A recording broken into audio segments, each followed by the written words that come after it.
Welcome to Cherry Blossom BL Story, where emotions bloom and stories unfold. Sit back, relax, and enjoy today's chapter. A single rose bleeds red against black iron bars. The prince who should have died months ago is crawling through a blizzard on hands and knees, fingernails torn, lips blue, heart stuttering. Because if the flower dies tonight, so does the last fragile piece of who he used to be. The winter sovereign is coming. He will find his chained husband half buried in snow, pulse so faint it almost isn't there. And for the first time in 20 years, something will scream inside the tyrant's chest. Something raw, something terrified, something alive. He will carry the broken body back through the storm, hands shaking on pale skin that once belonged only to him, and realize, too late, that the monster who forged these chains is the one now chained to a heart that refuses to stop beating. One wrong breath, one missed heartbeat, and the Ice King shatters forever. Look away now, or watch love claw its way out of a grave made of frost. Chapter 1. The Price of Defeat. The great hall of Lyrian's palace had never felt so small. Once, sunlight had poured through the high-arched windows like molten gold, warming the pale marble floors and gilding the delicate frescoes of blooming orchards that covered every wall. Now the light was thin and gray, stolen by the heavy snow clouds that had rolled in from the north with the invading army. The banners of House Lyrian, soft lavender silk embroidered with silver lilies, hung limp and tattered, some torn clean through by catapult fire, others stained dark with blood that had dried to rust. Elias stood in the center of the throne room, alone except for the dozen Virendor soldiers who lined the walls like black iron statues. He wore the ceremonial robe of surrender. Thin white silk, no embroidery, no jewels, no protection against the cold that seeped through the cracked stone. His bare feet pressed against marble that felt like ice. He hadn't been allowed shoes. The heavy double doors groaned open. King Cassian Ver entered without fanfare, without trumpets, without ceremony of any kind. He simply walked in, and the air seemed to drop 10 degrees. He was taller than the stories had claimed, taller even than the tallest of his own guards. Broad-shouldered, armored in matte black steel, chased with frost-white silver, the breastplate scarred and dented from battles Elias had only read about in frightened letters from the front. A long crimson cloak dragged behind him across the floor like spilled blood. His hair was black as coal, cropped brutally short, and a jagged scar ran from the corner of his left eye down to his jaw, pale against the darker skin of a man who had spent too many years under a merciless northern sun. But it was his eyes that stopped Elias's heart.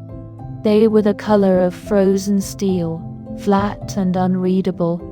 The pupils contracted to pinpricks even in the dim light. There was no anger in them, no triumph, only cold, endless calculation. Cassian stopped 10 paces from the dais where Elias stood. He did not bow. He did not speak. He simply looked. Elias felt the weight of that gaze like a physical hand pressing against his throat. His knees trembled. He clasped his hands behind his back to hide how badly they shook, but the motion only made the wide silk sleeve slip down, exposing the delicate blue veins at his wrists. Behind Cassian, a man in dark robes, Virendor's war chancellor, stepped forward and unrolled a parchment sealed with black wax. The terms of surrender, the chancellor announced, voice ringing off the vaulted ceiling. As dictated by His Majesty Cassian Ver, sovereign of Virendor, conqueror of the southern marches, and lord of the Iron Frost. Elias had known this moment was coming. He had known it for months. Still, hearing the words aloud felt like a blade sliding slowly between his ribs. Lyrian would keep its name. Lyrian would keep its royal house, on paper. Lyrian would cede all borderlands, all mines, all ports. Lyrian would pay tribute in gold, grain, and soldiers for the next century. And finally, the clause that had made even the most hardened generals pale when the missive first arrived. To seal the alliance and ensure eternal peace, Crown Prince Elias of Lyrian would wed Cassian Ver, King of Virendor, in 3 days' time. The Chancellor's voice never wavered. The marriage will be solemnized in the Cathedral of Eternal Winter in Virendor's capital. The prince will depart at first light tomorrow to prepare. Any refusal, delay, or attempt at escape will be considered an act of renewed war. Silence fell, thick as snow. Elias' vision blurred. He blinked rapidly, trying to keep the tears from falling. They came anyway, hot, silent, sliding down his cheeks and dripping onto the marble. He didn't dare lift a hand to wipe them away. He had been told not to move. Cassian watched the tears with the same detached interest he might have given a wounded animal. Then, for the first time, he spoke. His voice was low, rough, carrying the faint rasp of someone who rarely used it for anything except orders. 3 days. That was all. He turned on his heel and left the hall without another word. The crimson cloak swept across the floor like a wound closing. The doors thudded shut behind him. Elias remained rooted where he was until the last echo died. Only then did he allow himself to collapse. He sank to his knees, palms slapping against the cold stone, breath coming in short, broken gasps. The soldiers did not move to help him. They were not permitted to touch him, not yet. He was still, technically, a prince. But not for long. Someone, his old nursemaid perhaps, or one of the few remaining courtiers brave enough to approach, helped him to his feet and guided him through the winding corridors to his childhood chambers. The rooms he had never left for more than a few weeks at a time. The rooms where he had once pressed flowers between pages of poetry and laughed at the silly songs the birds sang outside his window. Now the windows were boarded. The birds were gone. The room smelled of dust and frost. They left him there alone. Elias stumbled to the small table beside his bed. His fingers, numb from cold and shock, closed around the single thing he had managed to save from the palace gardens before the siege began. One fragile crimson rose, its petals already beginning to brown at the edges. The last rose he had planted himself, 3 springs ago, when the war still felt far away. He cradled it against his chest as though it were a wounded bird. The thorns pricked his skin. Tiny beads of blood welled up along his palms. He didn't notice. "I'm sorry," he whispered to the dying flower, voice cracking. "I'm so sorry." The tears came harder now, unstoppable, soaking into the silk of his robe until it clung to his skin like wet snow. He sank to the floor beside the window, back pressed to the wall, knees drawn to his chest. The rose trembled between his fingers. 3 days. 3 days until he belonged to the man with the frozen steel eyes. 3 days until the last piece of warmth in his life would be taken away forever. Elias closed his eyes and let the sobs shake him. Somewhere far beyond the palace walls, the wind howled from the north, carrying the scent of ice and iron. And somewhere in the guest wing, King Cassian Ver stood at a window of his own, staring out at the snow-covered city he had just conquered. Expression unreadable. He did not smile. He did not frown. He simply waited. 3 days. Chapter 2. The Wedding in Chains. The Cathedral of Eternal Winter loomed, like a wound carved into the heart of Virendor's capital. Its black stone walls drank the pale winter light, swallowing every flicker of warmth until the vast interior felt more tomb than sanctuary. Towering columns of obsidian rose into shadow, their surfaces etched with frost patterns that never melted. Iron chandeliers hung from chains, each one bearing hundreds of unlit candles, because fire, the priest said, was too fleeting for a kingdom built on ice. Elias had not slept. They had dressed him in the royal apartments at dawn, in silence broken only by the clink of metal and the soft rustle of fabric. The gown, if it could be called that, was white silk so fine it was almost translucent, clinging to his trembling body like frost on a window pane. Silver embroidery traced delicate, cruel patterns across the bodice and sleeves. Chain. Not metaphorical ones. Actual chains, stylized into artful loops and links, woven into the fabric as though the dress itself was shackled. A heavy silver collar encircled his throat, cold against his skin, attached to a thin chain that draped down his back and disappeared beneath the hem. The weight of it made every breath feel borrowed. He had not been permitted undergarments. The guards who escorted him through the snow-choked streets wore black fur cloaks and iron helms. They did not speak to him. They did not need to. The city watched in frozen silence as the prince of a fallen kingdom was led to his wedding like a sacrifice. Inside the cathedral, the pews were filled with Virendor's nobility. Men and women in dark furs and silver armor, faces hard and unreadable. No one from Lyrien had been invited. The only witnesses from his old life were the handful of courtiers who had been forced to accompany him as honor guard, now standing at the back with eyes downcast. Elias walked the long aisle alone. Each step echoed. His bare feet were numb against the black marble. The silver chain at his throat clinked faintly with every movement. He kept his gaze fixed on the altar, on the enormous iron cross that hung above it, its arms shaped like frozen lightning. King Cassian waited there.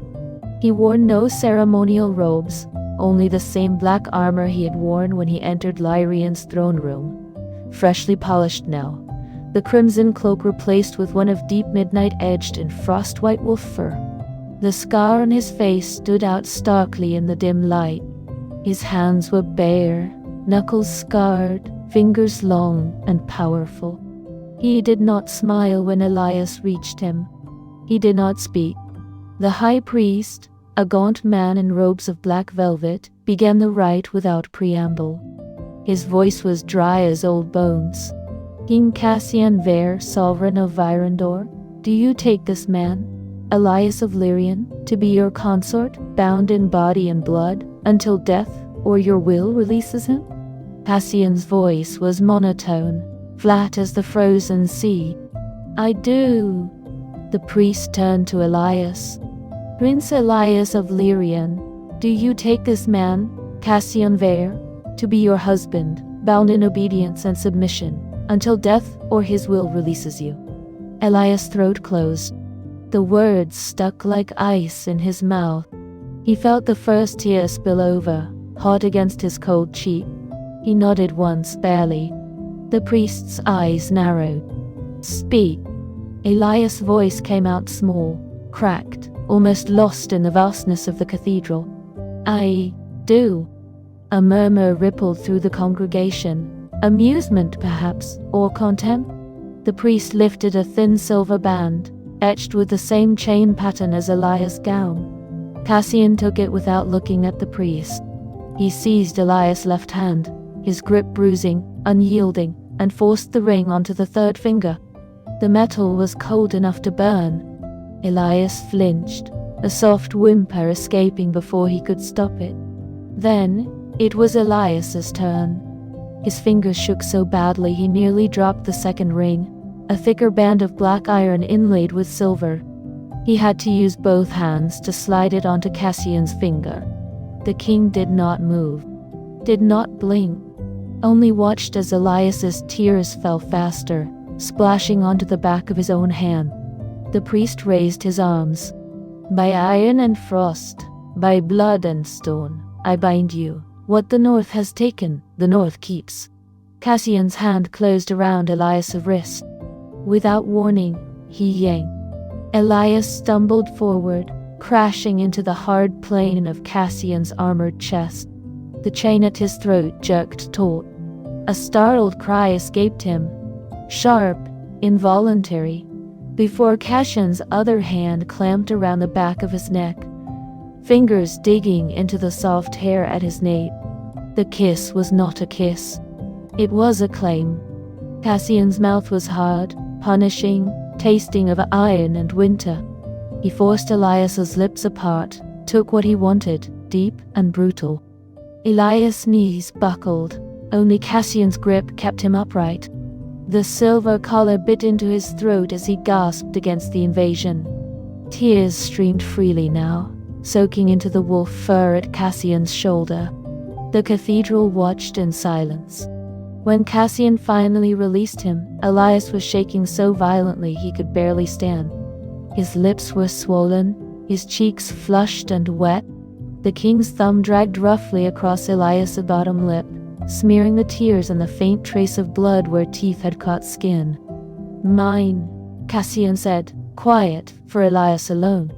Then he turned, still holding Elias's wrist in an unbreakable grip, and strode back down the aisle.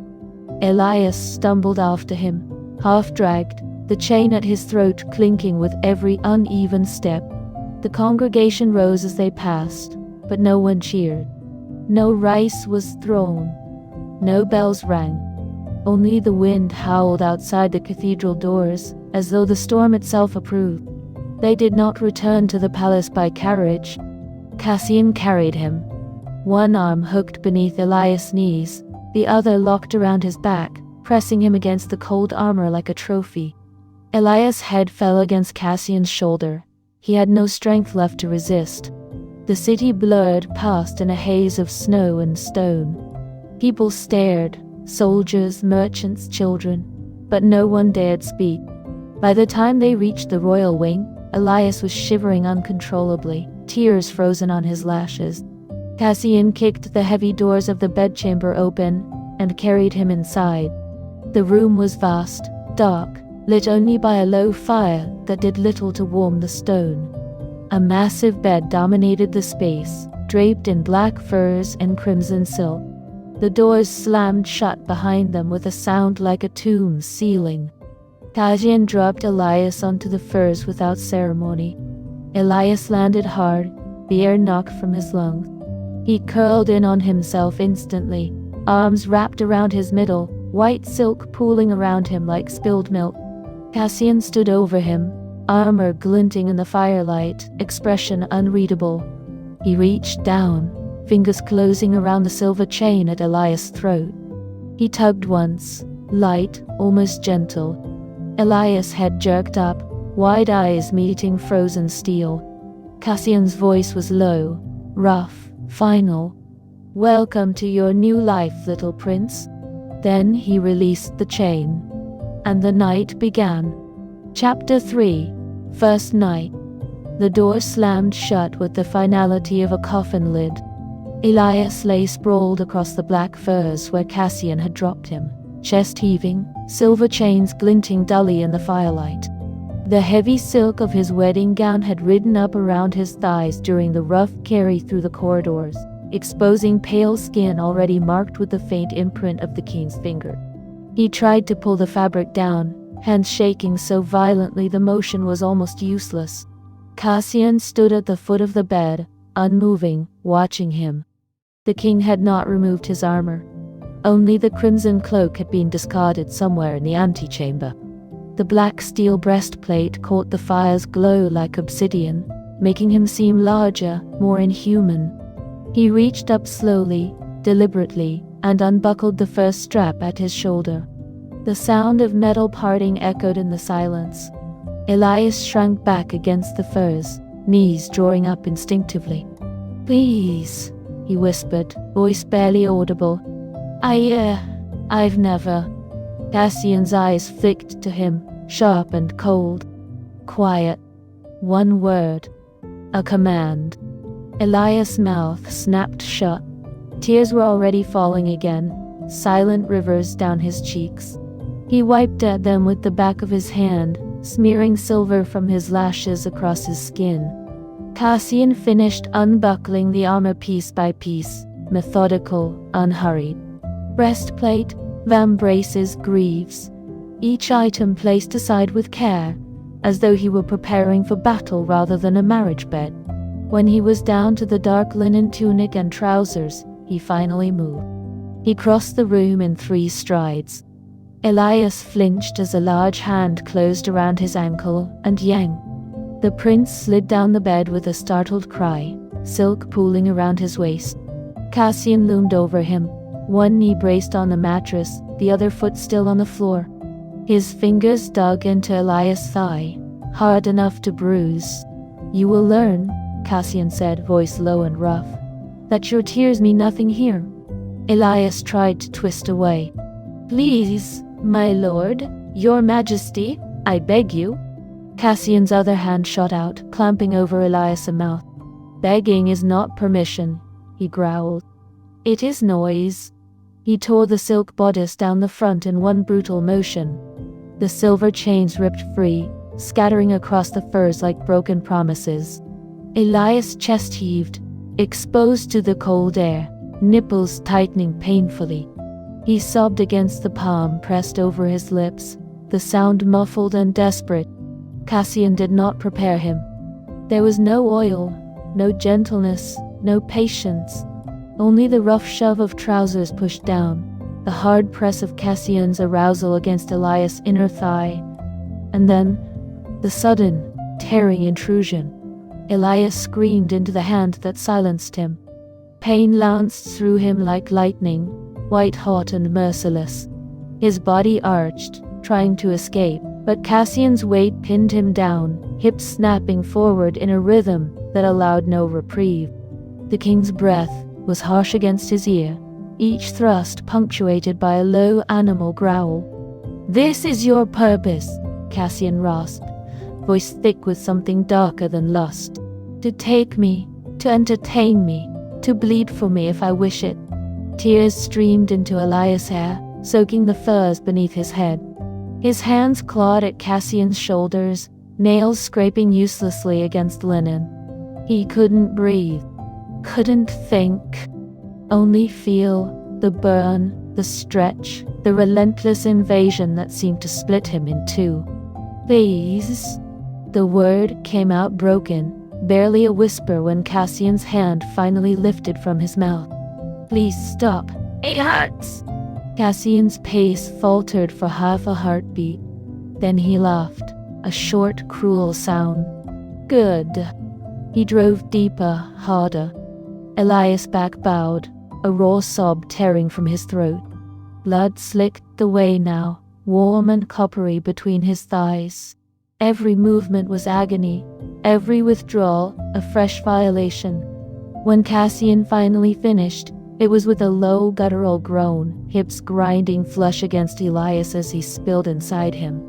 He stayed there a moment, buried to the hilt, letting Elias feel the full weight of him, the hot pulse of release. Then he pulled out abruptly. Elias gasped, curling in on himself instantly, knees drawing up to his chest. Blood and seed smeared across his thighs, staining the white silk still clinging to his hips. He trembled violently, teeth chattering, arms wrapped around his middle as though he could hold himself together. Cassian stood, breathing steady, expression unchanged. He adjusted his trousers with the same calm precision he had used to remove his armor. Then he looked down at the broken thing on his bed. "You will learn," he repeated, quieter now, "or you will break." He turned away. Elias watched through tear-blurred eyes as Cassian walked to the door. The king paused only once, long enough to pick up his discarded cloak and drape it over his arm. The door opened. The door closed. Silence. Elias remained curled on the bed for long minutes, unable to move. Pain throbbed between his legs, sharp and deep. His body felt foreign, violated, no longer entirely his own. Slowly, painfully, he slid off the mattress. His legs gave out the moment his feet touched the floor. He collapsed to the cold stone on hands and knees, palms slapping against the flagstones. A fresh trickle of blood slid down his thigh. He crawled. A few feet, just far enough to reach the shadowed corner between the bed and the wall. He pressed his back to the stone, knees drawn tight to his chest again, arms wrapped around his shins. The torn silk hung off him in rags. The silver collar at his throat felt heavier than ever. He rocked slowly, back and forth, the motion instinctive, comforting in its smallness. "I just have to survive," he whispered to the darkness, voice cracked and raw. "Just survive." A fresh sob escaped him. Outside the window, the blizzard howled on, indifferent. Inside, the fire burned low, casting long shadows across the blood-stained furs. And Elias wept, quietly, endlessly, into the cold night that had only just begun. Chapter 4. The Cage. Morning came without mercy. Elias woke on the cold stone floor where he had crawled the night before, body curled tight against the wall like a wounded animal. The fire had died to embers sometime in the small hours. The room was frigid, the breath clouding in front of his face. Every movement sent fresh pain lancing through his lower body, sharp, deep, unrelenting. Dried blood crusted the inside of his thighs, the torn silk of his wedding gown stiff with it. He did not cry. Not anymore. The tears had frozen somewhere between the cathedral and the bedchamber, leaving only a hollow ache behind his ribs. The heavy door opened without warning. 2 servants entered, women in severe black dresses, faces blank as slate. They did not look at him directly. One carried a basin of steaming water, the other held folded linens and a simple robe of soft gray wool. They set everything down on the low table beside the bed and retreated to the doorway, waiting. Elias tried to stand. His legs buckled on the first attempt.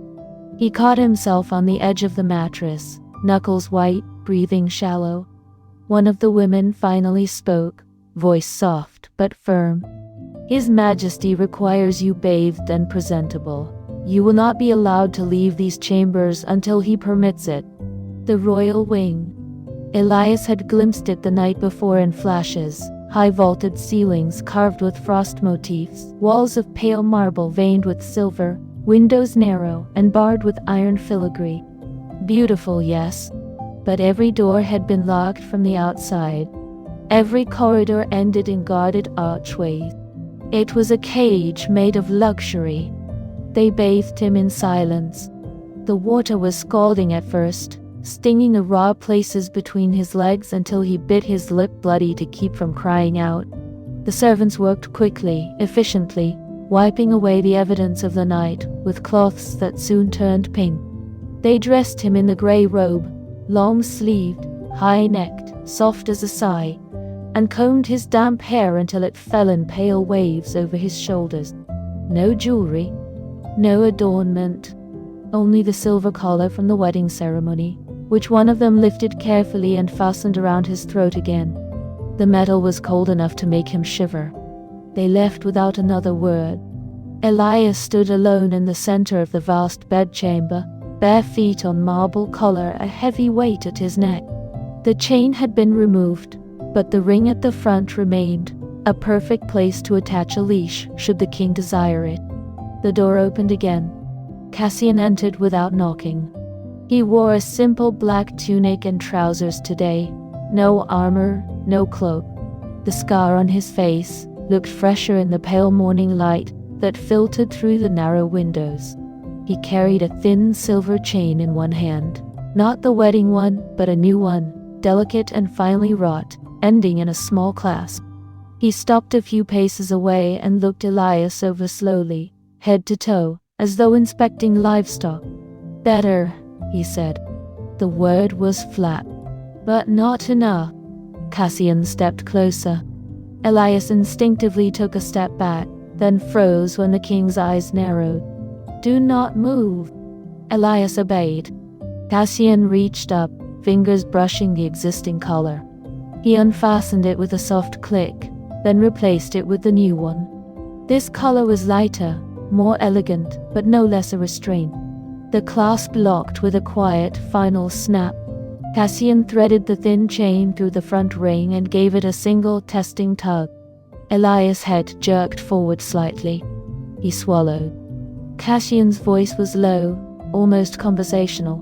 "You will learn the rules quickly, little prince. They are simple." He began to pace a slow circle around Elias, chain held loosely in his hand. First, you do not speak unless I speak to you. Not to servants, not to guards, not to anyone. Your voice is mine to command. A pause. The chain brushed Elias's shoulder as Cassian passed behind him. Second, you do not look anyone in the eye. Not even me, unless I order it. Your gaze belongs to the floor. Cassian stopped in front of him again. Elias kept his eyes down, lashes wet. Third, you obey instantly. Hesitation is defiance. Defiance will be corrected. He lifted the chain again, forcing Elias' chin up with gentle pressure until their eyes met. Do you understand? Elias' lips trembled. Yes, your majesty. Cassian's thumb brushed the corner of Elias' mouth, almost tender, then gone. Good. He released the chain. Elias' head dropped immediately. Cassian turned toward the door and snapped his fingers.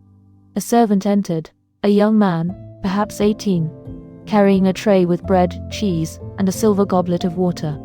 He kept his eyes lowered as he set the tray on the table, then bowed and began to back away.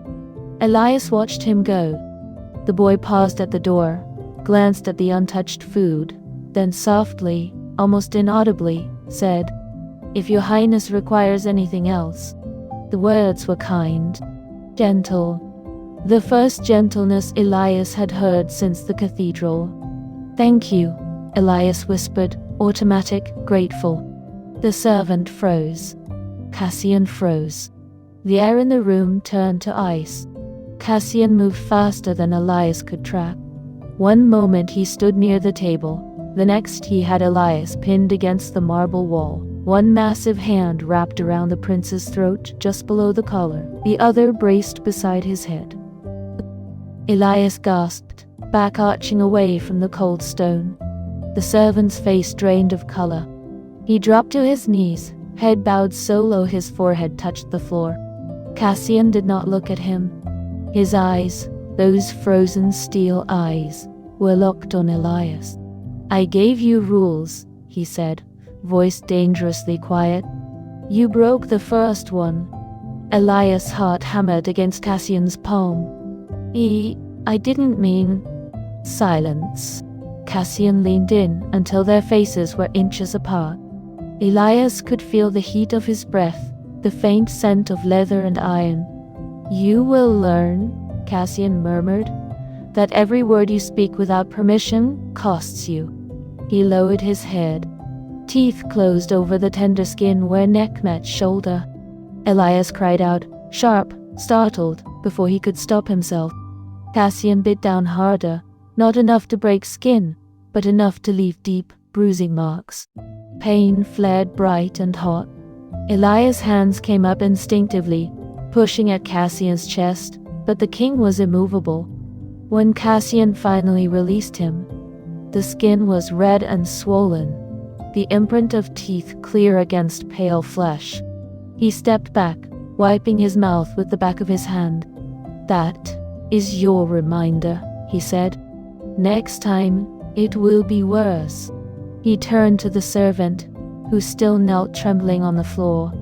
"Leave, and do not speak to him again." The boy scrambled out, nearly tripping in his haste. Cassian looked back at Elias once more.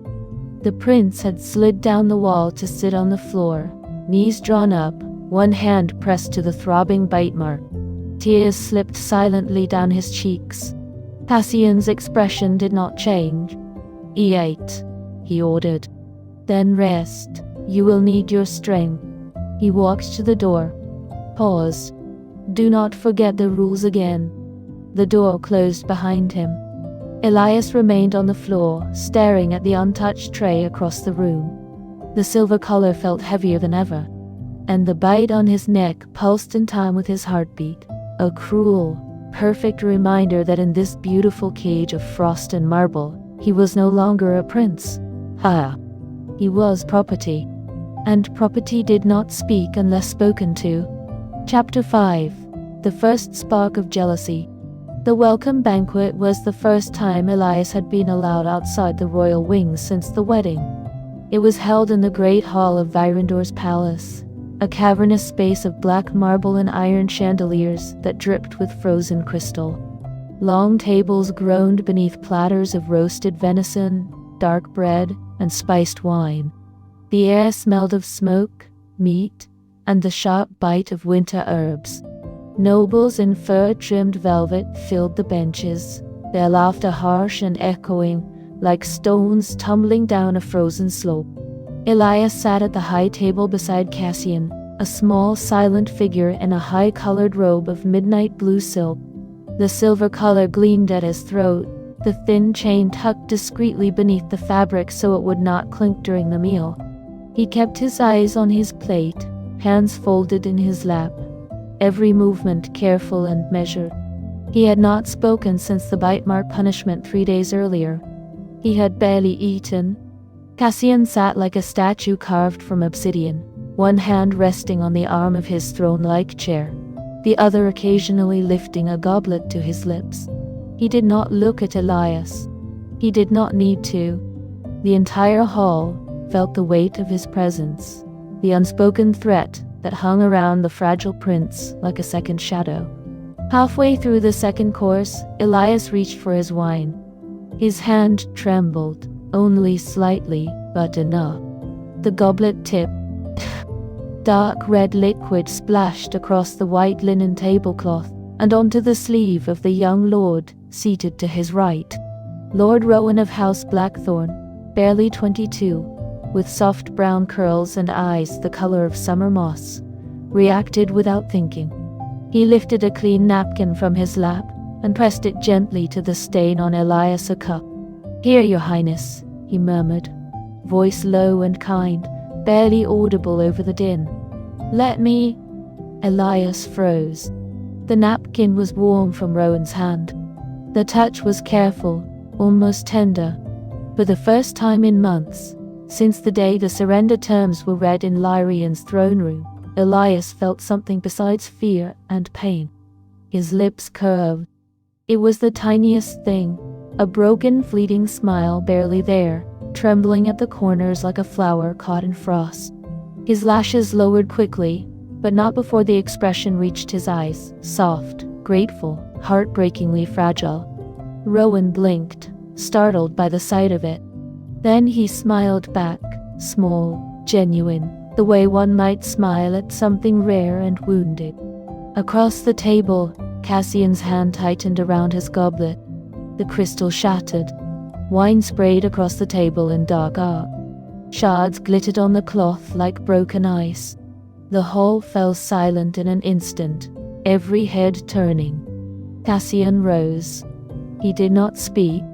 He simply reached across the space between them, seized Elias by the upper arm in an iron grip, and hauled him up from the chair.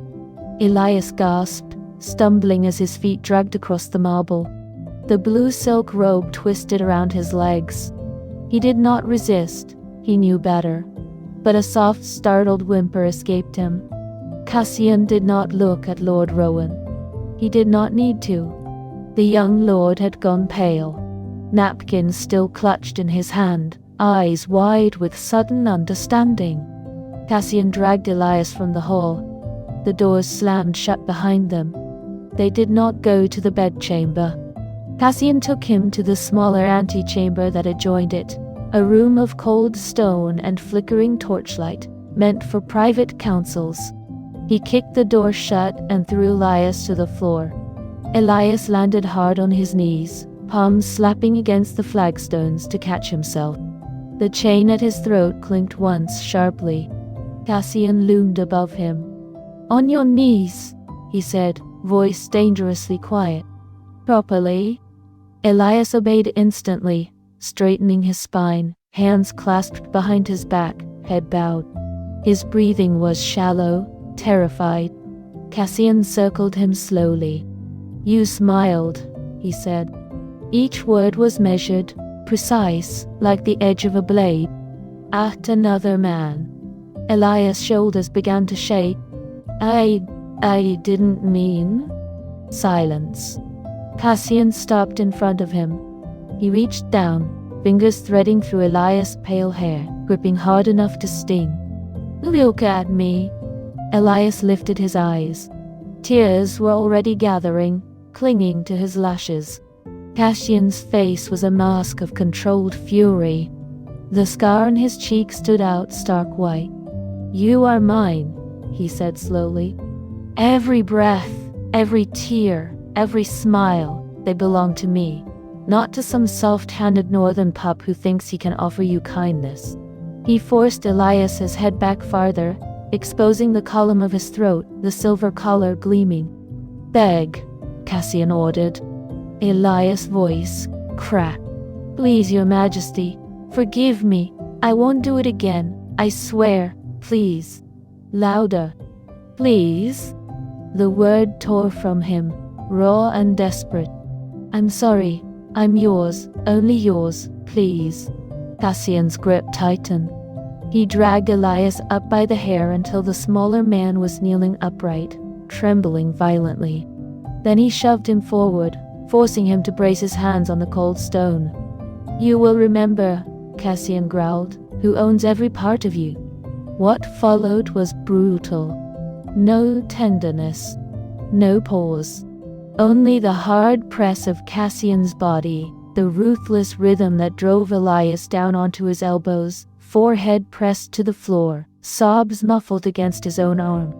Cassian took him with punishing force, each thrust a reminder, each growl a claim.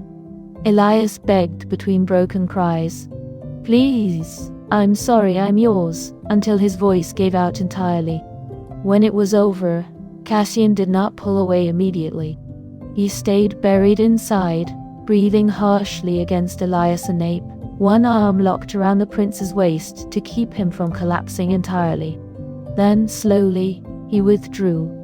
Elias crumpled to the floor, body shaking, tears streaming silently. Blood and seed slicked his thighs again. The blue robe was torn at the shoulder, hanging off him in tatters. Cassian stood over him for a long moment. Then, something shifted. He knelt.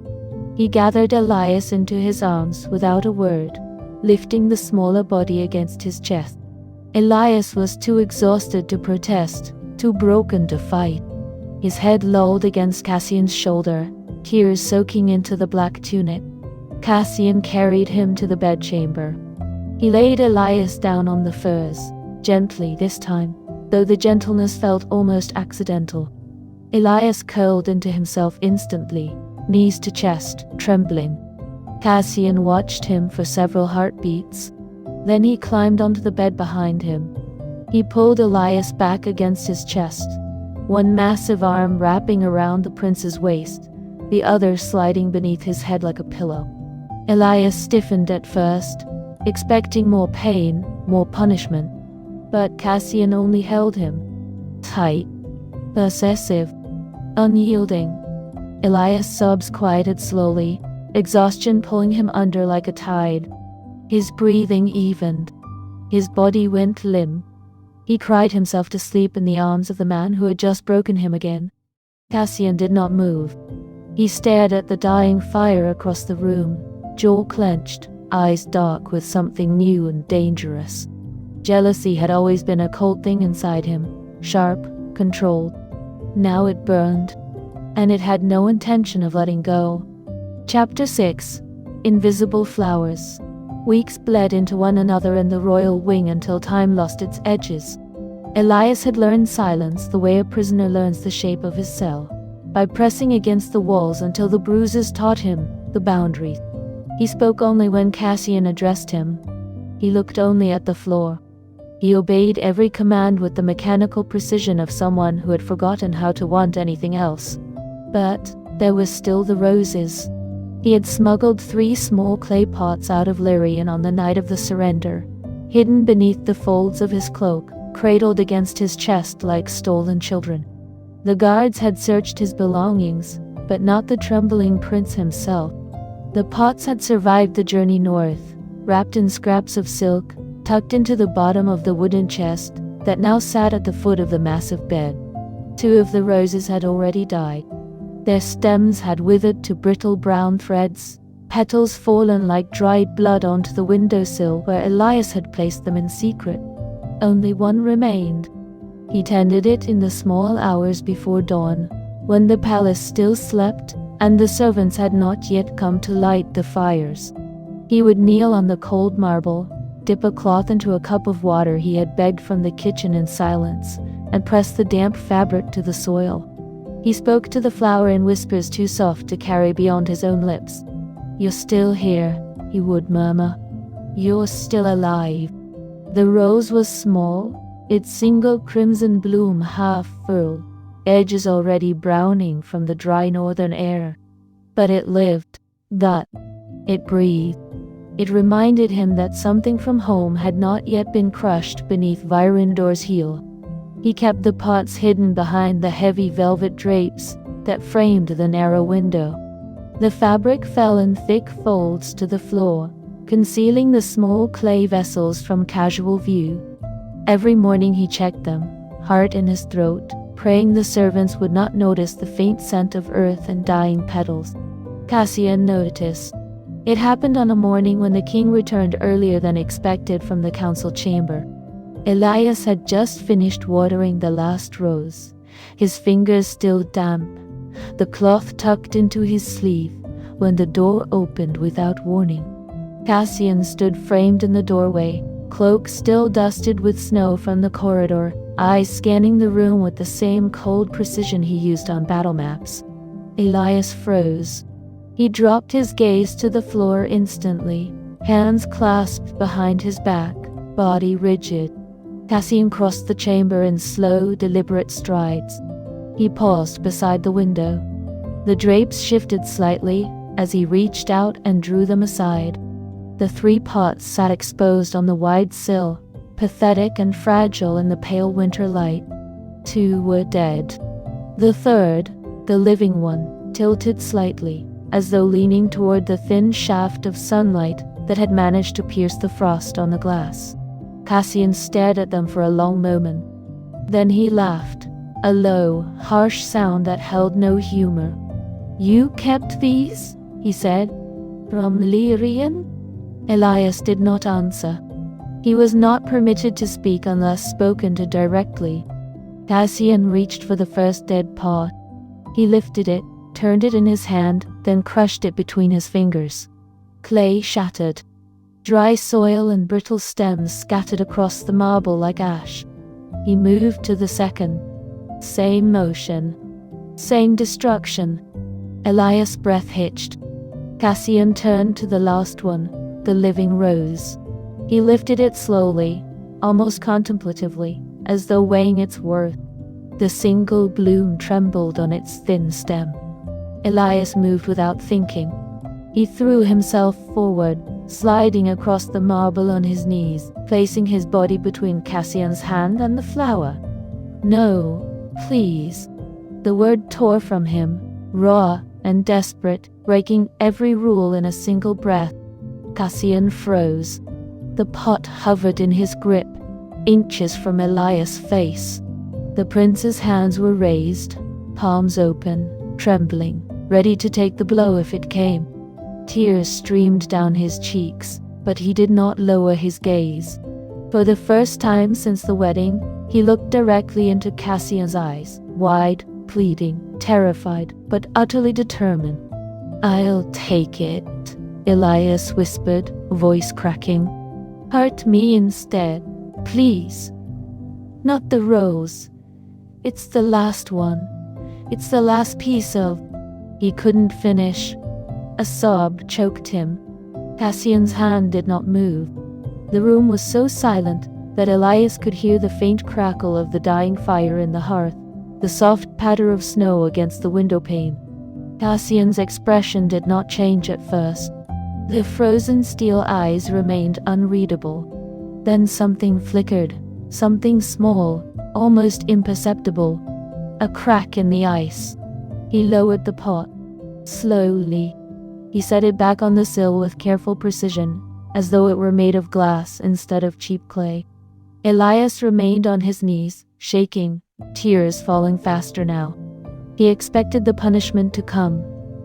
The hand in his hair, the shove against the wall, the teeth at his throat. He braced for it. But Cassian only stood there, looking down at him. At the boy who had just offered his body to protect a dying flower. For a long moment, neither of them moved. Then Cassian spoke, voice quieter than Elias had ever heard it.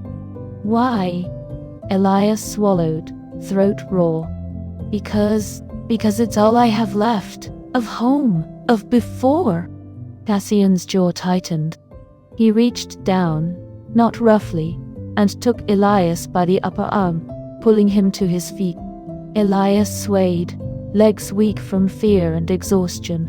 Cassian studied him for another heartbeat. Then he released him. He turned away without another word, leaving the last rose untouched on the windowsill. The door closed behind him. Elias sank to the floor again, knees buckling. He pressed his forehead to the cool marble and wept, quiet, exhausted tears that had nothing to do with pain. The rose lived, for now. And in the silence that followed, something else lived too. The first tiny fracture in the wall of ice that surrounded the winter sovereign's heart. Chapter 7. The Storm. The blizzard came without warning. One moment, the night was merely cold, the usual bitter wind rattling the narrow windows of the royal wing. The next, the sky tore open. Snow fell in blinding sheets, horizontal and furious, the temperature plunging so fast that frost spiderwebbed across the inside of the glass within minutes. Elias woke to the sound of it howling, like a living thing. He sat up in the massive bed, alone. Cassian had left hours earlier for the war council that never seemed to end. The furs were heavy on his body, but the chill had already seeped through them. He glanced toward the window. The last rose. He had moved a small clay pot closer to the glass that afternoon, hoping the faint warmth from the dying fire would reach it. Now, through the frost-rimed panes, he could see the bloom trembling violently, petals already curling inward against the killing cold. If he did nothing, it would die before morning. Elias stared at the flower for a long time. He knew the rules. He knew the consequences of leaving these chambers without permission. He knew Cassian would return eventually, and the punishment for disobedience would be swift and merciless. And yet, he slipped from the bed. The floor was ice beneath his bare feet. He moved quickly, quietly, pulling on the heavy gray robe he had been given. The one without chains or embroidery, plain and unremarkable. He wrapped it tightly around himself, then hesitated only a moment before lifting the rose pot carefully into his arms, cradling it against his chest like an infant. The side door, the servants' entrance, was unguarded at this hour. Elias had watched the patterns for weeks. The night watch changed at the third bell, leaving a narrow window of minutes when the corridor beyond was empty. He slipped through. The wind struck him like a blade the moment he stepped outside. Snow stung his face, filled his mouth, blinded him. The palace gardens, once grand, now buried under white, stretched ahead in a frozen blur. He knew the path by memory. Past the frozen fountain, around the stone bench where no one ever sat, to the sheltered alcove where he had hidden the rose during the day when servants came to clean. He staggered forward, clutching the pot tighter. The cold was immediate, vicious. It clawed through the thin robe, sank into his bones. His bare feet sank into snow up to his ankles, then his calves. Each step became harder, heavier. His breath came in white gasps that froze on his lashes. He reached the alcove. The wind had already torn most of the bloom apart. Petals lay scattered across the snow like drops of blood. Only one remained, clinging desperately to the stem. Elias sank to his knees. He dug with numb fingers, scraping snow away until he could press the pot into the shallow hollow he had made earlier, hoping the stone wall would shield it. He packed snow around the base, trying to insulate it, trying to give it one last chance. "I'm sorry," he whispered, voice lost in the storm. "I tried." The world tilted. He didn't realize he was falling until his cheek met snow. The cold was almost warm now, almost comforting. His body refused to rise. His eyelids grew impossibly heavy. The rose blurred above him, red against white, fading. Then darkness. Went nowhere. Cassian returned to the royal wing just before dawn. The council had dragged longer than expected. He had dismissed the lords with a curt word and strode through the corridors with the storm raging at his back. His cloak was crusted with snow, boots leaving wet tracks on the marble. He expected to find Elias curled in the bed, sleeping or pretending to sleep. The bed was empty. The furs were thrown back. The side door stood ajar, letting in a thin scream of wind. Cassian froze. For one heartbeat, nothing moved in him. Then panic, pure, unfamiliar, searing, ripped through the ice in his chest. He was moving before he registered the decision. Out the door, down the corridor, past the startled night guards who barely had time to bow. He shoved through the servants' entrance into the storm. The wind tried to push him back. He forced his way forward, eyes narrowed against the whiteout, scanning the gardens with the same ruthless focus he once used to find enemy camps in snow. He found the tracks first, small, faltering footprints leading toward the alcove. Then he saw the shape. A small mound of snow, barely visible, pale robe half buried. One arm outstretched toward a clay pot pressed against the wall. Cassian ran. He dropped to his knees beside Elias, hands shaking as he brushed snow from the prince's face. Elias's skin was blue-white, lips colorless, eyelashes crusted with ice. His chest rose and fell in shallow, stuttering breath. Cassian made a sound, low, broken, almost a growl. He scooped Elias up in one motion, cradling him against his chest, one arm under his knees, the other locked around his back. The smaller body was limp, terrifyingly light, already cold beyond shivering. Cassian carried him back through the storm, roaring for guards as he burst into the palace. Servants scattered. He didn't stop until he reached the bedchamber. He kicked the door shut, laid Elias on the furs. His hands that had wielded swords without tremor, signed death warrants without hesitation, shook as he tore the sodden robe away. The silk clung wetly to Elias's skin. Cassian ripped it off in strips, cursing under his breath when his fingers fumbled the fastening. Elias' body was deathly pale, blue at the extremities. His lips were cracked. Snow still melted in his hair. Cassian stripped his own tunic and cloak, throwing them aside, then gathered every fur in the room, bear, wolf, fox, and piled them over Elias. He slid beneath the covers himself, pulling the smaller man flush against his chest, wrapping both arms around him, tucking Elias' head beneath his chin. Skin to skin, heat to cold. Elias stirred weakly, a soft whimper escaping his blue lips. Cassian pressed his mouth to the frozen hair at Elias' temple. "Stay," he rasped, voice cracking for the first time in years. "Stay with me." He held him tighter, one large hand cradling the back of Elias' head, the other splayed across his back, trying to force warmth into the chilled body. Elias' breathing was too slow, too shallow. Fever would come soon, the body's desperate attempt to fight what the cold had done. Cassian did not move. He stayed like that for hours, through the storm's howl, through the servants' frightened whispers outside the door, through the first pale light of false dawn.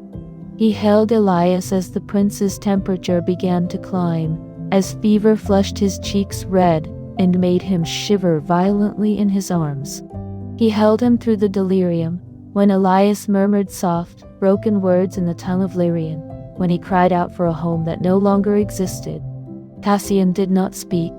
He only held tighter, jaw clenched so hard it ached, eyes fixed on the pale face against his chest. For the first time in decades, the Winter Sovereign felt fear. And it burned. Chapter 8. The First Crack. Elias woke to warmth. It was the first thing he registered, deep, enveloping heat that pressed against his front and back, chasing away the bone-deep cold that had nearly claimed him. His body ached in places he couldn't name, fever burning low beneath his skin, but the shivering had stopped.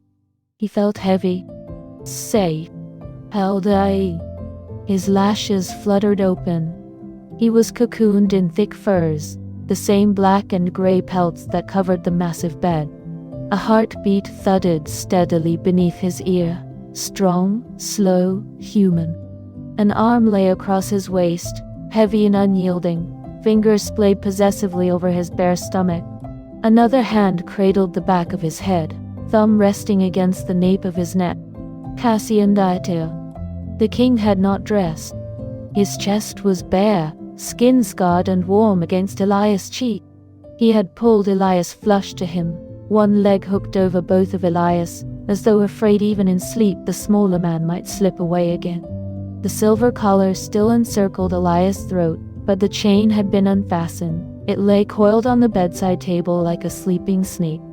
Elias didn't dare move. He could feel Cassian's breath stirring the damp hair at his temple, slow even, but not entirely calm. There was tension in the arm around him, in the way the fingers flexed slightly every few minutes, as if checking that Elias was still there. Minutes passed, or hours. Time was soft in the fever haze. Then Cassian stirred. The arm around Elias tightened fractionally. A low sound rumbled in the king's chest, half growl, half sigh. "You're awake." The voice was raw, scraped rough from hours of silence and something deeper. Elias had never heard Cassian sound like that. Not angry, not cold, just worn. Elias swallowed. His throat was dry, sore from cold and crying. "Yes, Your Majesty?" Cassian shifted, propping himself on one elbow so he could look down at the prince in his arms. His face was shadowed in the low firelight, the scar on his cheek stark against the pale dawn filtering through the frost-covered window. His eyes, those frozen steel eyes, were bloodshot, rimmed with exhaustion. For a long moment he simply stared. Then, in a voice so low it was almost a whisper, "You would die for a flower?" The question hung between them, heavy as iron. Elias felt fresh tears gather instantly, spilling over without permission. He didn't try to hide them. There was no point anymore. "I didn't want the last piece of home to die alone," he answered, voice small and cracked. "It was all I had left, of Lyrian, of before everything changed." The words sounded fragile even to his own ears. He waited for the anger, for the scoff, for the reminder that such sentimentality was weakness, that he was property now, not a prince with a right to mourn. But Cassian didn't move. He only watched the tears slide down Elias' cheeks, tracking them as they fell onto the furs. Something flickered in his expression, something raw, almost pain. Then he lifted his free hand. Slowly, carefully, the back of his knuckles brushed Elias' cheek, wiping away the tears with a gentleness that felt impossible coming from the same man who had broken him so many times before. Elias flinched at first, instinct, fear, but Cassian didn't stop. He kept the touch light, almost reverent, thumb following the path of a single tear until it disappeared beneath Elias's jaw. "Foolish," Cassian murmured. But there was no venom in it, only quiet wonder. "So, foolish?" He leaned down and pressed his forehead to Elias, eyes closing for a moment. Their breaths mingled in the small space between them, warm, uneven. Elias trembled beneath the touch, not from cold, but from the sheer strangeness of it. No pain, no demand, just closeness, desperate, clinging closeness. Cassian did not let go. He stayed like that through the long hours of mourning, through the servants who came and went on silent feet, leaving trays of broth and water that neither man touched. He stayed when Elias's fever rose again, when the prince whimpered softly against the heat, when sweat dampened his hair and made him shiver despite the fur. Cassian held him, one hand stroking down Elias's spine in slow, awkward passes, the other cradling his head, fingers cutting gently through pale strands. When Elias cried out in delirium, soft, broken murmurs of gardens long gone, of roses that used to bloom in sunlight, Cassian whispered rough, wordless comforts against his temple. "Shh," he rasped. "I'm here. Stay. No sex. No punishment. No possession beyond the simple fierce need to keep Elias breathing." When night fell again, and the fever finally broke, leaving Elias limp and exhausted in his arms, Cassian still did not release him. He pressed a kiss, barely there, feather light, to the crown of Elias' head. And for the first time since the war began, the Winter Sovereign did not sleep alone. He held his fragile prince through the dark hours, listening to the soft, even breaths against his chest, feeling the small heartbeat flutter beneath his palm. The ice in him had cracked. Not broken, not yet, but cracked. And the fracture ran deeper than he ever thought possible. Chapter 9. Possession turns to obsession. The weeks that followed the storm carried a strange, fragile quiet. Elias recovered slowly, first in bed, then in short, supervised walks through the royal wing, always with Cassian's shadow close behind. The fever had left him weak, his skin still pale, his movements careful and deliberate. But the bite of winter no longer felt like it would swallow him whole. Something had changed in the palace, in the air between them, though neither man spoke of it aloud. Cassian's jealousy did not vanish. It grew. It deepened. It became something suffocating, all-consuming, and yet different. The first sign came in the small things. Elias had been allowed to leave the royal wing for the first time since the blizzard, escorted to the main hall for a brief audience with visiting borderlord. He kept his eyes down, hands clasped in front of him, the silver collar gleaming at his throat. A minor noble, some distant cousin of House Blackthorn, bowed too low and murmured a polite greeting as Elias passed. "May the frost spare you, your highness." Elias did not respond. He did not smile. He did not even lift his gaze. But Cassian noticed. The king's hand closed around Elias's wrist the moment they were alone in the corridor. He dragged him into an alcove, pressing him against the cold stone wall with a controlled force that was almost gentle. "You looked at him," Cassian growled low in his ear. "I didn't," Elias whispered, trembling. "I swear I didn't." Cassian's mouth claimed his in a kiss that was fierce, bruising, possessive. Teeth grazed Elias' lower lip, drawing a faint bead of blood. When he pulled back, his eyes were dark with that familiar storm. "You are mine," he said, voice rough. "Every glance, every breath." Elias nodded, tears already gathering. He expected the punishment to follow, the hard shove to his knees, the rough hands, the pain that always came before the relief. It did. Cassian took him there in the alcove, against the wall, fast and unyielding. Elias' soft cries were muffled against the king's shoulder, his nails digging into Cassian's back. But when it was over, Cassian did not leave him. He stayed. He lifted Elias into his arms, still shaking, still slick with sweat and release, and carried him back to their chambers. There, he laid him on the furs, cleaned him gently with a warm cloth, and then pulled him close. Cassian held him, one arm wrapped around Elias' waist, the other cradling his head against his chest. No words, just the steady thump of the king's heartbeat beneath Elias' ear, the slow stroke of a large hand down his spine. Elias cried quietly into the crook of Cassian's neck, overwhelmed by the tenderness that followed the violence. It happened again the next week, and the week after. Punishment still came, swift and sharp for any perceived infraction. A servant who lingered too long while serving tea, a guard who dared to offer Elias a cloak against the draft, even Elias himself if he hesitated before obeying an order. But now, every time Cassian finished, he gathered Elias into his arms afterward. He held him until the trembling stopped, until the tears dried, until Elias' breathing evened into the soft rhythm of sleep. The king never spoke of it. He simply did it. And then the flowers began to appear. Elias noticed them gradually, like waking from a long dream.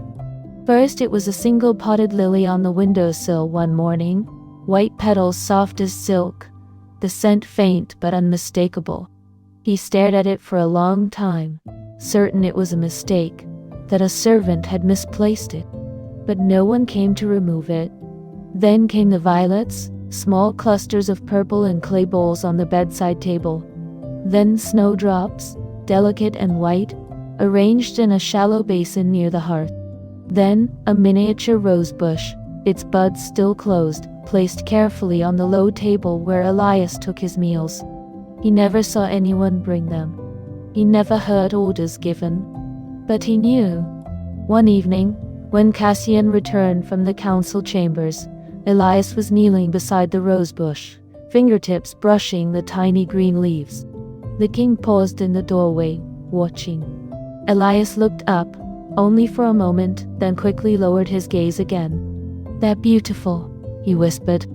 "Thank you." Cassian did not answer at first. He crossed the room, knelt beside Elias, something he had never done before, and reached out. His fingers brushed Elias's cheek, lingering there longer than necessary, thumb tracing the faint freckles that had appeared across his nose since the fever. When no one else was around, Cassian's voice changed. It softened. Not much, just enough to notice. The harsh edges dulled when he spoke Elias's name. The commands became quieter, almost requests. And sometimes, when they lay together in the dark, Cassian's hand would rest on Elias's stomach. Fingers played protectively, as though he feared the prince might vanish in his sleep. Elias began to notice the shift. The way Cassian's gaze followed him across the room, not with cold calculation, but with something hungry and almost tender. The way his hand lingered at the small of Elias' back when they walked together, not to drag, but to steady. The way he sometimes pressed a kiss to Elias' temple before leaving for the day, brief, almost shy, as though he didn't know how to do it properly. One night, after another, punishment that ended in Cassian holding him so tightly. Elias could barely breathe. Elias dared to speak. "Your Majesty, Cassian?" The name slipped out, soft and hesitant. Cassian stiffened. Elias pressed on, voice trembling. "Why the flowers?" Cassian was silent for so long, Elias thought he wouldn't answer. Then, in a voice rough with something unspoken, "Because you almost died for one." A pause. "Because I don't want you to feel alone here." Another pause, longer. "Because I cannot stand the thought of you crying over something I could have saved." Elias felt fresh tears spill over. He turned in Cassian's arms, pressing his face to the king's chest, and let himself be held. Cassian's hand came up to cradle the back of his head, fingers threading through pale hair. Possession had not become softer. It had become obsession. But the obsession was no longer only about control. It was about keeping Elias safe, about keeping him warm, about keeping him close enough that nothing, not cold, not flowers, not other men, could ever take him away.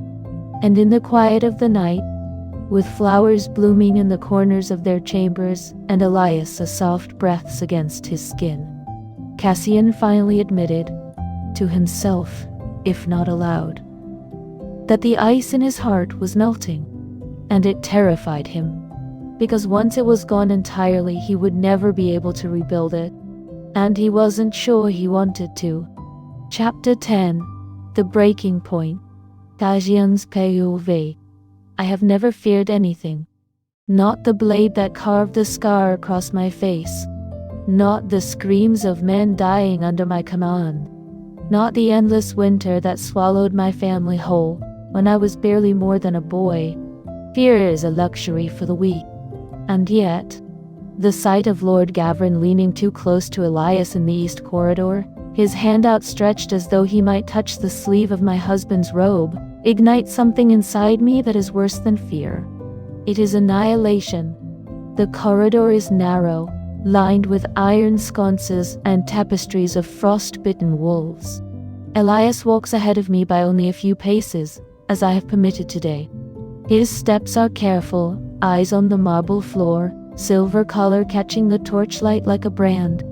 He has learned obedience so perfectly it sometimes hurts to watch. Lord Gavrin, newly arrived from the Eastern Holds, does not know the rules yet. He smiles, warm, easy, the smile of a man who has never had to kill to keep what is his. "Your Highness," he says, voice low and courteous, "the greenhouses are blooming beautifully this season. If you would care to see." Elias stops. He does not look up. He does not answer. But the hesitation is enough.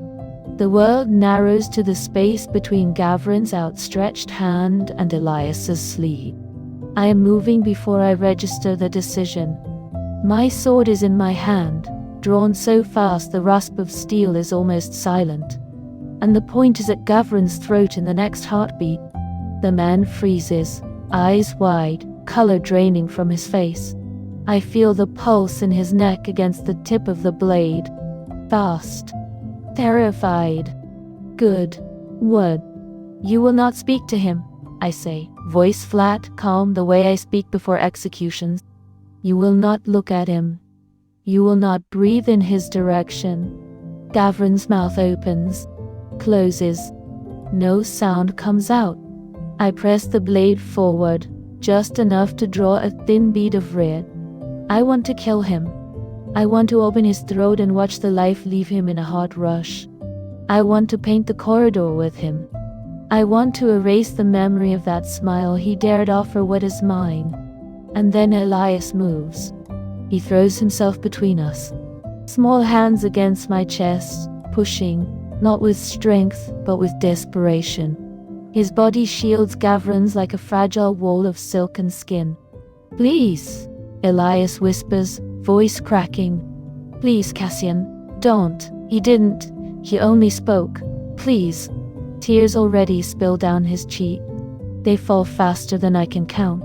His whole body trembles against mine, but he does not step aside. He would take the blade for a stranger, for a man who dared to speak to him. The rage fractures. I stare down at him, my fragile weeping prince who once offered his body to save a dying flower, and something inside me shatters so violently I taste blood. The sword drops. It clatters against the marble, loud in the sudden silence. Gavrin stumbles back, hand to his throat, then flees without a word. I do not watch him go. I seize Elias by the upper arms, hard enough to bruise, and drag him through the nearest door, into the first empty chamber we reach. The door slams behind us. I throw the bolt. He is shaking so badly his teeth chatter. I do not give him time to speak. I shove him against the wall, hands tearing at the fastenings of his robe. Fabric rips. Silk pools at his feet. The silver collar gleams against his throat as I lift him, legs wrapping around my waist by instinct or fear or both. I take him there, hard, fast, merciless. Every thrust is punishment. Every gasp he makes is mine. I bury my face in his neck, teeth grazing the fading bite marks I left weeks ago, growling against his skin. "You are mine," I snarl between strokes. "Mine. No one else. Never anyone else." Elias sobs, soft, broken sounds that tear at something deep inside me. His nails dig into my shoulders. He clings. He always clings. When I finish, it is with a shudder that feels like dying. I do not pull away immediately. I stay buried inside him, breathing harshly against his throat, heart hammering against his. Then the strength leaves me. I slide to my knees, still holding him, still inside him, and collapse against the wall with Elias straddling my lap. My hands shake. I have never shaken. Not in battle. Not in grief. Not ever. but now my fingers tremble as they come up to cradle his face. Elias is crying, quietly, endlessly, tears tracking down his cheeks, dripping onto my tunic. I stare at him, at the red-rimmed eyes, at the swollen lips, at the fragile, beautiful thing I have broken and somehow still have not destroyed. I hate this, I rasp, voice cracking open. I hate that you make me feel anything at all. The admission is torn from me, raw and bleeding. Elias' breath hitches. He lifts trembling hands to my face, hesitant, as though expecting me to strike them away. I don't. I let him touch me. His thumbs brush the corners of my eyes, catching the dampness I hadn't realized was there. And then, against every instinct, against every wall I have built since the day my family's blood soaked the snow, I lean forward. I kiss him. Softly. Slowly. Not a claim. Not a punishment. A surrender. My lips move against his with a gentleness I do not know how to give. I taste salt, his tears, maybe mine. I kiss him as though he might shatter if I press too hard, as though he is the only thing keeping the ice from swallowing me whole again. When I pull back, our foreheads rest together. His breathing is ragged. Mine is worse. I cannot lose you, I whisper, the words foreign on my tongue. I cannot. Elias makes a soft, broken sound. Then he wraps his arms around my neck and buries his face in my shoulder. And for the first time in my life, I do not push him away. I hold him, tight, desperate, as though he is the only warm thing left in a world of endless frost. And maybe he is. Chapter 11. Thawing Ice. Spring came to Virendor in secret. The snows melted slowly, reluctantly, leaving behind mud and the faint green promise of things long buried. The palace gardens, once barren stone and frost, began to breathe again. But the true miracle waited deeper inside the walls, in the glass-roofed halls that had stood empty and cold for decades. Cassian took Elias there at dawn. No announcement. No ceremony. He simply appeared in the bedchamber doorway, cloak draped over one arm, expression unreadable as always. "Come," he said. Elias rose without question, pulling a soft grey robe around himself. The silver collar still rested at his throat, but the chain had not been attached in weeks. He followed Cassian through winding corridors he had never been permitted to walk before, past guards who bowed low and averted their eyes, until they reached a set of tall iron-bound doors. Cassian pushed them open. Sunlight, real, golden sunlight, poured through the vast glass ceiling, warming the air inside until it felt almost like Lyrian in spring. Rows upon rows of tables stretched before them, covered in bloom. Lilies in white and blush, violets spilling over their pots in purple cascades, snowdrops nodding delicate heads, hyacinths heavy with scent, and roses, dozens of them, crimson and cream and soft pink, climbing trellises and spilling across the floor in careful chaos. Elias stopped breathing. He took one trembling step forward, then another, eyes wide and shimmering. His hand rose to his mouth as though to catch the sob already building in his chest. Cassian watched him from the doorway. "I had them bring every flower you ever mentioned," he said, voice low. "Everyone you loved and the stories you told me when you thought I was asleep." Elias turned to him, tears already falling freely. You remembered?" Cassian did not answer with words. Instead, he walked past Elias to a low wooden bench near the center of the greenhouse. On it sat a tray of bulbs, tulip bulbs, fat and brown, ready to be planted. Beside them lay small trowels, gloves, watering cans. Cassian removed his cloak, folded it carefully, and set it aside. Then he knelt in the dirt. The winter sovereign, man who had never bent knee to anyone, knelt in the rich black soil beside a half-filled planter box. He looked up at Elias. "Come here," he said quietly. "Help me plant them." Elias' legs carried him forward almost without permission. He knelt beside Cassian, knees sinking into the cool earth. His hands shook as he reached for a bulb. Cassian's larger hand covered his, steadying him, guiding him to press the bulb into the soil just deep enough, then cover it gently. They worked in silence for a long time. Cassian's hands, scarred, calloused, hands that had wielded swords and broken bones, moved with surprising care. He brushed dirt from Elias' fingers when they trembled too much. When Elias' robe sleeve slipped and caught in the soil, Cassian paused to roll it up for him, fingers lingering at the delicate skin of his forearm. Elias cried the entire time. Not from fear, not from pain, from something softer, larger, overwhelming. The tears fell onto the soil, darkening it in small patches. Cassian never told him to stop. When the last bulb was planted, Cassian sat back on his heels and looked at the row of earth they had worked together. Then he reached out and wiped the tears from Elias' cheeks with the pat of his thumb. "They'll bloom by midsummer," he said roughly. "You'll see them." Elias nodded, unable to speak. Punishments became rare after that. When they happened, when jealousy still flared and Cassian's control slipped, less brutal. And they always ended the same way now. Cassian would take Elias to the bed, or the floor, or the wall. Hard, possessive, claiming. But when the storm passed, he no longer walked away. He stayed. He gathered Elias into his arms, cleaned him with warm cloths, pressed kisses to the marks he had left. Gentle ones, apologetic ones. He held him until the shaking stopped, until the tears slowed, until Elias fell asleep against his chest, with Cassian's fingers carding slowly through his hair. And Elias cried less from terror. More often now, the tears came from emotion too big to contain.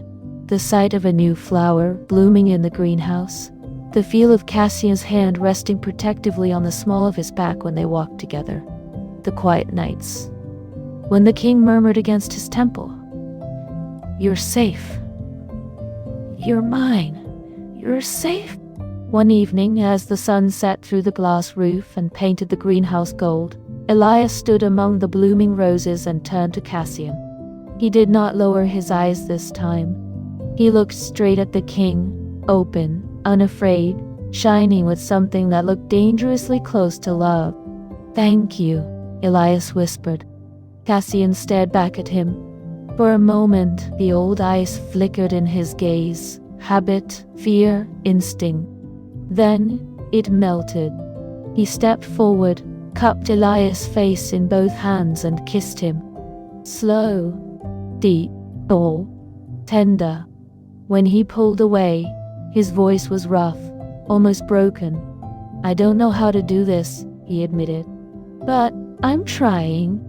Elias smiled through fresh tears. "That's enough," he said softly.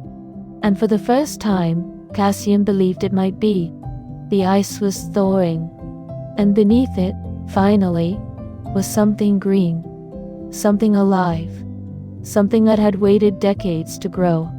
Chapter 12. The Confession. The 6th anniversary of their wedding fell on the first true night of spring. Snow still lingered in the shadowed corners of the palace gardens, but the air had turned soft, carrying the scent of thawing earth and new green things. The greenhouse had long since overflowed. Cassian had ordered the excess plants moved outside, turning the once barren courtyard into a riot of color. Lilies, hyacinths, tulips, and roses climbing every trellis and spilling across stone path. At the heart of it all stood the snow rose tree. It had been a cutting from the last surviving Lyrian rose, the one Elias had nearly died to save. Cassian had planted it himself the previous spring, in the sheltered hollow beneath the east wall where the sun lingered longest. Now it had grown tall enough to arch overhead, branches heavy with white blooms that glowed like moonlight against the dusk. Petals drifted lazily to the ground, carpeting the earth in soft frost. Cassian had led Elias there at twilight, blindfolded with a strip of black silk, one hand steady on the small of his back. Elias had not questioned it. He had learned over these long months to trust the king's silences. When the blindfold was removed, Elias gasped. The tree shimmered in the last light of day, every bloom open and perfect. Lanterns hung from the lower branches, small iron cages holding steady flames, casting warm gold across the white petals. A low stone bench had been placed beneath the tree, draped in thick furs. 2 goblets of spiced wine waited on a small table beside it. Elias' eyes filled instantly. He turned to Cassian, lips trembling, but before he could speak, the king took his hand. Cassian led him to stand directly beneath the arching branches, where petals drifted like snow around them. Then Cassian dropped to one knee. The sight of it, the winter sovereign, broad-shouldered and scarred, kneeling in the dirt before him, stole the breath from Elias' lungs. Cassian looked up. His eyes were no longer frozen steel. They were molten, raw, wrecked. "I wanted to own you," he said, voice low and rough, cracking on every word. "I wanted to keep you like a trophy taken in war, a fragile thing to break when I needed to feel something. I broke you instead, over and over. I bruised you. I bled you. I made you cry until you forgot what it felt like to smile." He swallowed hard. His hands, those hands that had once shattered crystal in rage, that had pinned Elias to walls and floors, now rested on his own thighs, trembling. "But you," Cassian's voice fractured, "you broke me open instead. You refused to die. You refused to hate me. You kept looking at me with those impossible eyes, even when I deserved nothing but fear. You planted flowers in my frozen heart and watered them with your tears until something grew. Something I thought had died decades ago." A single tear tracked down the scar on his cheek. He did not wipe it away. "I cannot exist without you anymore," he rasped. "I tried. Before you, I was ice. After you, I'm nothing without the warmth you carry inside you. I'm terrified every day that you'll disappear, that I'll wake up and find the bed empty again, that I'll have to live in a world where you don't exist." He reached out, slowly, and took Elias's hands in his own. "I love you," Cassian said, the words torn from him like a confession under torture. "I love you so much it hurts, and I don't know how to stop." Elias' knees gave out. He sank to the ground in front of Cassian, tears streaming unchecked, body shaking with sobs that came from somewhere deeper than fear or pain, pure, overwhelming emotion. He threw himself forward, arms wrapping around Cassian's neck, face buried in the crook of the king's shoulder. "Then keep me," Elias sobbed against his skin. "Chain me, possess me, punish me if you must. Love me, just..." Cassian's arms closed around him like iron bands, fierce, desperate, reverent. He pulled Elias into his lap, cradling him there, on the petal-strewn ground, one hand at the back of his head, the other splayed across his back, as though shielding him from the entire world. "I won't," Cassian whispered into his hair. "Never again. I swear it on every frozen thing in me that ever thawed. You're mine, and I'm yours, completely." Elias lifted his head, cheeks wet, eyes shining. He reached up, fingers trembling, and brushed away the tear that still clung to Cassian's scar. "Then kiss me," he whispered. "Like you mean it." Cassian did. He kissed him slowly, deeply, with every ounce of the gentleness he had spent years learning how to give. No violence, no claim, just love, raw, aching, and finally spoken aloud. Petals continued to fall around them like silent blessings. When they finally parted, foreheads resting together, Cassian spoke again, voice soft against Elias' lip.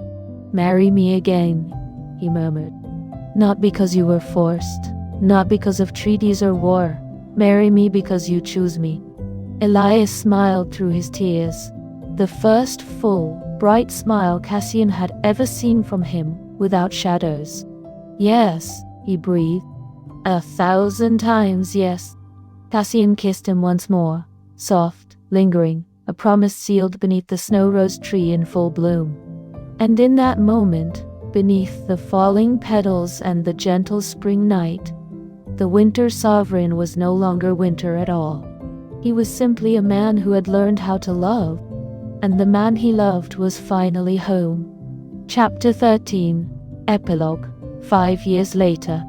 5 years had passed since the night beneath the snow rose tree, and the kingdom of Virador had changed in ways no one had foreseen.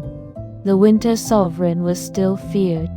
His name still made border lords pale, and soldiers straighten their spines. He still rode out at the head of his armies when rebellion stirred in the eastern holds, still signed death warrants with the same steady hand, still spoke in the low, cutting tones that once made grown men flinch. The scar on his cheek had not faded. The ice in his eyes had not entirely melted. To the world beyond the palace walls, Cassian Vey remained exactly what he had always been, a tyrant carved from frost and iron. But in the quiet spaces only a few were privileged to see, he had become something else entirely. He had become Elias. The royal gardens, once a barren stretch of stone and snow, now bloomed year-round, thanks to the heated greenhouses and the endless care of two very different hands. Elias tended the beds in the mornings, sleeves rolled to his elbows, pale hair tied back with a ribbon of silk. Cassian joined him in the afternoons, when the sun was high and the court had retreated to cooler halls. The king would kneel in the dirt beside his husband, no armor, no cloak, only a simple black tunic stained with soil. Together they planted, weeded, watered, silent most of the time, content in the rhythm of shared work. The court had learned, slowly and with great caution, that certain things were no longer punishable offenses. One afternoon, during a rare open audience in the garden courtyard, Elias reached up on tiptoe and tucked a sprig of white snowdrops behind Cassian's ear. The king had been speaking to a visiting ambassador, voice low and authoritative. When Elias' fingers brushed his temple, the ambassador's words died mid-sentence. Every noble present froze. Cassian did not flinch. He did not growl. He simply turned his head, let Elias finish the gentle placement, then lifted the prince's hand to his lips and pressed a kiss to the soil-smudged knuckles. "Thank you, my heart," he murmured, loud enough for the entire courtyard to hear. A ripple of stunned silence followed. Then soft, hesitant smiles began to appear among the courtiers, who had once feared to breathe too loudly in Elias' presence. Elias still cried easily.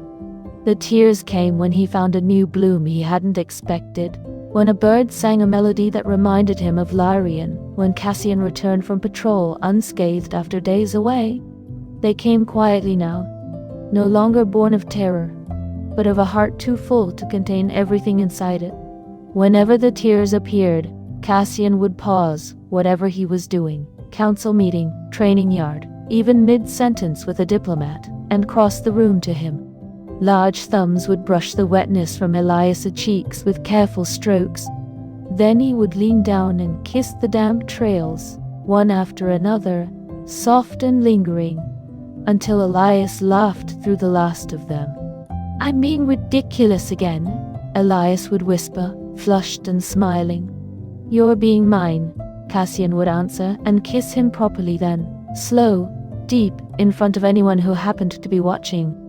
No one dared comment. On the evening of their 10th wedding anniversary, 5 years since the confession under the snow rose tree, the palace was quiet. The court had been dismissed early. The gardens glowed with lanterns, but the king and his consort had already retired. Cassian carried Elias to bed. It had become a habit over the years. After long days, after celebrations, after quiet nights in the greenhouse, Elias still protested sometimes, half-hearted murmurs about being able to walk. But he always wrapped his arms around Cassian's neck and let himself be lifted. Tonight the king carried him through the dimly lit corridors, boots soft on marble, past guards who bowed and averted their eyes with practiced respect. In their bedchamber, the fire burned low. Petals from the day's harvest lay scattered on the furs, white roses, a few stray snowdrops. Cassian laid Elias down gently, then followed, bracing himself over the smaller man on forearms thick with muscle. He looked down at Elias in the firelight, pale hair fanned across the pillow, eyes still bright from the happy tears of earlier, lips curved in the soft smile that belonged only to him. Cassian leaned close, nose brushing Elias's own. "You're mine," he whispered, voice rough with years of devotion. "Always." Elias reached up, fingers threading through Cassian's dark hair, tugging him closer. "And you're finally mine too," he answered, voice trembling with joy. The kiss that followed was slow, unhurried, the kind that spoke of years rather than moments. Hands roamed with familiar tenderness, Cassian's calloused palms sliding beneath Elias' nightshirt, Elias' fingers tracing the old scars across his husband's back. When they parted, Cassian rested his forehead against Elias, breathing him in. "I still dream sometimes," he confessed quietly, "that I wake up and you're gone, that the bed is cold again." Elias' arms tightened around him. "Then I'll keep reminding you," he murmured, "every morning, every night, until the dream forgets how to come back." Cassian smiled, small, crooked, achingly tender, the same smile that had first appeared beneath the snow rose tree years ago. He kissed Elias once more, then gathered him close, tucking the smaller body against his chest. One arm locked around his waist, the other cradling his head. They fell asleep like that, tangled together, surrounded by the scent of roses, the fire crackling low, the palace quiet around them. Outside, the gardens bloomed on through the night. Inside, two hearts that had once been frozen now beat as one, and the winter sovereign, feared by a kingdom, was finally, completely home. That's all for today on Cherry Blossom BL Story. Thank you for watching. What do you think about this chapter? Did you like it, or do you think something unexpected is coming? Comment your thoughts below, and subscribe for more stories.